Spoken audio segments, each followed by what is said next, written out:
আসসালামু আলাইকুম। আমরা যারা গাড়ি চালক ভাই আছি, আমাদের কিছু হলে তো আমাদের দোষ, ড্রাইভারদের। রোডের মধ্যে যে কোনো ত্রুটি হবে সবসময় ড্রাইভারদের দোষ।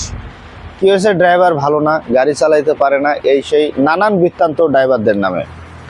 আসলে বাংলাদেশের রোডে যেগুলো অ্যাক্সিডেন্ট হয় তার 85% হয় সাধারণ মানুষের কারণে।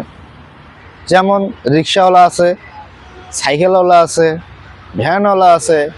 সব থেকে বেশি যন্ত্রণাদায়ক রোডের মধ্যে যারা বাইক চালায়, রাইডার, এরা আছে।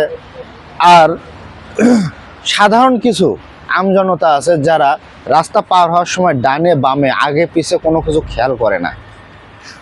একজন ড্রাইভার যখন গাড়ি চালায় তখন তার চিন্তা ভাবনা সব কিছুই থাকে রাস্তার দিকে, চতুর্দিকে একজন ড্রাইভার খেয়াল রাখে। কিন্তু তারপরেও যে দুর্ঘটনাগুলো ঘটে যায়, দেখা যায় যে কেউ একজন রাস্তা পার হচ্ছে, কোনো দিকে খেয়াল করে না, সামনে পিছে তাকায় না, না তাকায় রাস্তা পার হতে যায়। তখন ওই একজন লোকের ভুলের কারণে দেখা যায় সেই লোকটাকে সেভ করার চেষ্টায় ড্রাইভারের আরও অন্য কোনো একটা বড় ধরনের ক্ষতি হয়ে যায়। যারা রিক্সা চালায় এদের তো কোনো খেয়াল নাই। এরা তো আসলে গাড়ির যে নিয়ম, রোডে যে একটা নিয়ম নীতি আছে সেটা বোঝেই না। মূর্খ বললে যাকে বলা যায় আর কি। তো আসলে রোডের যে অ্যাক্সিডেন্টগুলো হয়, দেখা যায় যে যেগুলো পরিবহন গাড়ি যেগুলো অ্যাক্সিডেন্ট হয়, এগুলো বেশি অ্যাক্সিডেন্ট হওয়ার কারণ হলো সাধারণ মানুষের ভুল ত্রুটি।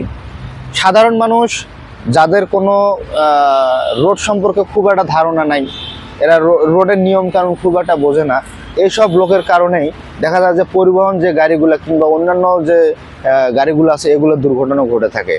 তো আসলে যে কোনো বিষয়ে রোডে ঘাটে যদি কখনো কোনো দুর্ঘটনা ঘটে, ড্রাইভারদের উপরে কখনো দোষারোপ করবেন না, কেননা একজন ড্রাইভার ইচ্ছাকৃতভাবে কখনো একটা গাড়ির দুর্ঘটনা ঘটাবে না।